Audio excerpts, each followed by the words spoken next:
সীমান্ত দিয়ে পালানোর সময় নিহত সাবেক ছাত্রলীগ নেতা পান্নার মৃতদেহ হস্তান্তর করল ভারত। সকালে তামাবিল সীমান্ত দিয়ে ফেরত পাঠানো পান্নার মরদেহ গ্রহণ করেন তার স্বজনরা।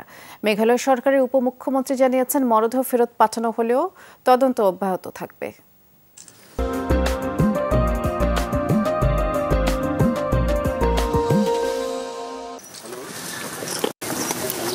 আওয়ামী লীগ সরকার পতনের পর গেল 24 আগস্ট সিলেট কানাইঘাটের ডোনা সীমান্ত পথে ভারতে পালাতে গিয়ে নিহত হন সাবেক ছাত্রলীগ নেতা ইসহাক আলী খান পান্না। গণমাধ্যমে মৃত্যুর খবর উঠে এলেও পরিবারের কাছে কোনো তথ্য ছিল না।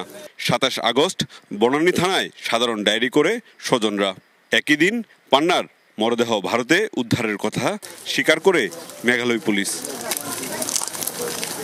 মরদেহ ফিরিয়ে আনতে পরিবারের আবেদনের পর প্রক্রিয়া শুরু করে পররাষ্ট্র মন্ত্রণালয়। অবশেষে তামাবিল সীমান্ত দিয়ে মরদেহ হস্তান্তর করে বিএসএফ ও ভারতীয় পুলিশ। যথাযথ প্রতিনিধির মাধ্যমে আমরা এখানে যে মৃত ইসহাক আলী পান্না তার যে নিকটাত্মীয় তার নিকট লাশটি হস্তান্তর করা হয়েছে।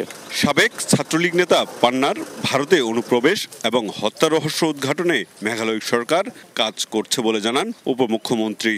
Right now, I'm telling I don't have much detail with me because the next steps of action from the state government is we will go for further investigation and that is for forensic test. মৃতদেহ গ্রহণের পর দুই দেশের সরকারকে ধন্যবাদ জানায় পান্নার স্বজনরা। বাংলাদেশ সরকারের অনেক সহযোগিতা পেয়েছি, সাথে সাথে এটা বলতে হবে যে ভারত সরকারও আমাকে অনেক হেল্প করেছে এই ব্যাপারটা। এখন তো বাংলাদেশে বন্ধ, তারপরেও এইভাবে যেভাবে নেওয়া হয়েছে আমি কৃতজ্ঞ বাংলাদেশ সরকারের কাছে যে তার দেহটা বাংলাদেশে আনতে পেরেছি। বাদেশা বনানী কবরস্থান মসজিদে জানাজা শেষে স্ত্রীর কবরের পাশেই দাফন করা হবে ইসহাক আলী খান পান্নাকে। মাহবুবুর রহমান রিপন, যমুনা নিউজ, সিলেট।